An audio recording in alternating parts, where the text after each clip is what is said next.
Hey, good afternoon. I'm going to take a few minutes to go over the Certified Medical Coding Specialist exam. So, this is going to be done similar to the Certified Medical Reimbursement Specialist as far as being broken down into series to make the information a little bit easier to uh, go over. So, first is the way the test is broken down. It's different from the Certified Medical Billing Specialist, and it's not broken down into sections saying that you're going to code only E&M here, ICD-10, looking over documentation. It's going to be all together. You're going to see groups of questions as far as only asking about ICD-10 versus CPT, some guidelines, some true-false questions. But the test will have to be completed in at one time. You can't submit it into sections. So therefore, once you get finished with 150 questions, and again, 10 days, you can submit it. But once it's been submitted, you can't go back in and make any changes, and it will grade it. So the topics, how your study guide is set up, is it just shows you the ICD-10. It does an introduction, goes over some conventions, chapters 1 through 7, ICD-10 chapters 8 through 21. Then it does an introduction to CPT, CCI edits, because there are questions on that, LCDs, modifiers, evaluation and management. That's one of the areas that you were to watch a video I didn't discuss. I'm going to spend more time going over it in the certification. Next is anesthesia, integumentary, musculoskeletal, and respiratory, cardiology, digestive, urinary, and male systems, female, endocrine, nervous, ocular, auditory systems, radiology, path and lab, medicine section. Then it finishes up with category 2 and category 3 codes, as well as HCPCS. And then there's documentation. We look at SOAP notes and OP notes, and we're going to be determining the evaluation and management. So you actually have to look at the information with what's given to you and determine the appropriate level, whether it be 95 or 97 guidelines. So the overview here for the exam is the study guide, and the membership is $254.40, the same as the billing test. You have to pay for each one of them. Although the membership is included in both, it still is a discount. You have 10 days to complete the 150 multiple choice exam questions. It has to be submitted all at once, and you have 3 attempts, just like the billing test. There's 30 days in between attempts. So if you don't pass it for whatever reason the first go around, you still have 2 attempts. It's mainly CPT questions. There are ICD-10, HCPCS, some true false as far as guidelines, but they do mainly focus on CPT. That's what this revolves around.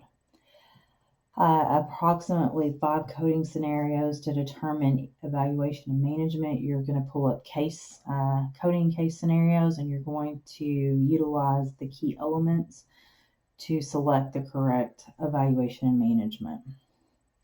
You can use a combination of resources, meaning you've got your coding books, you have Google, you have Encoder, whether that be 3M, the AMBA coding resource, the Find a Code, any of those additional encoders.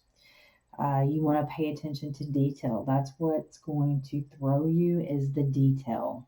So make sure you read the question. Only answer the question that's been asked. Don't focus on everything you could possibly code. Only answer the question. And then you do not want to overlap this testing dates with your reimbursement. The reason for that is, again, you won't focus on one test at a time. So either pick your coding test or your billing test first, whichever you want to take. If you feel really confident about the coding, I would take the coding test first.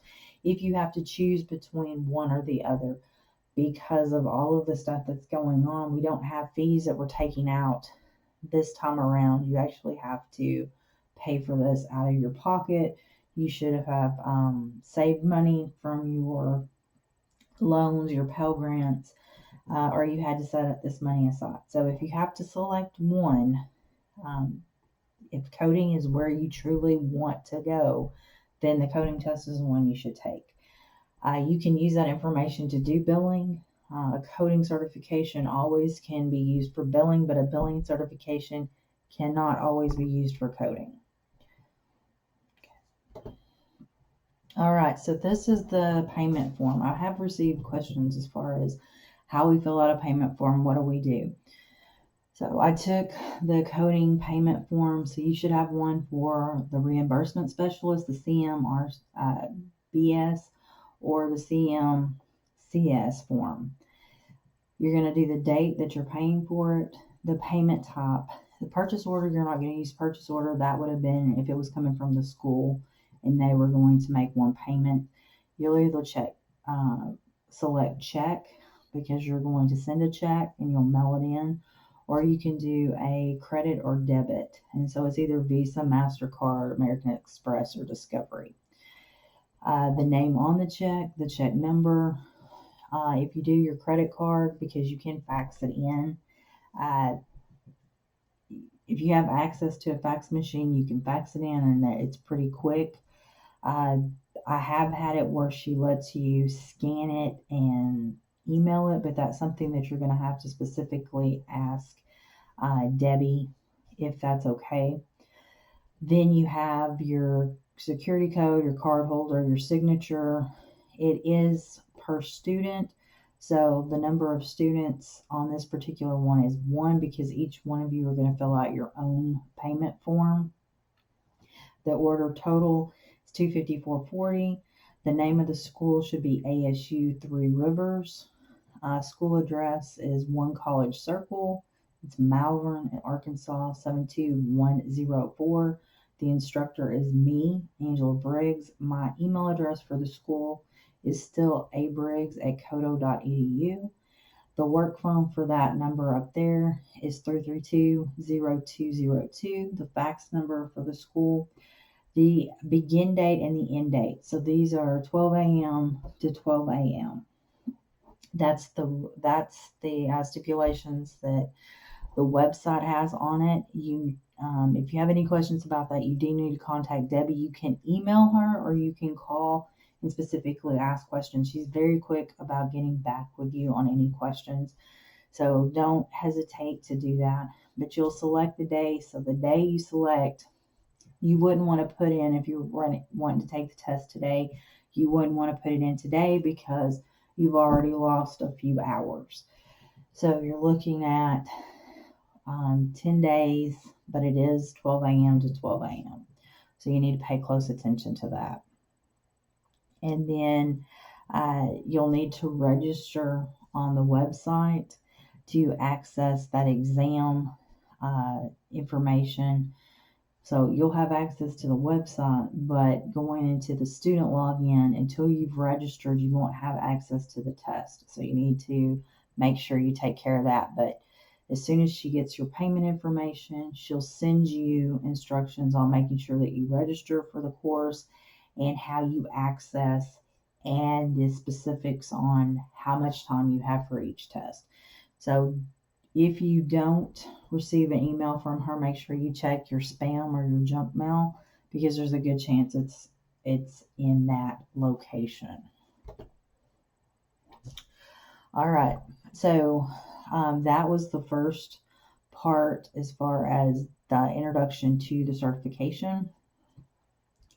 What I'm going to do is I'm going to stop it here, and then the next part will be ICD-10.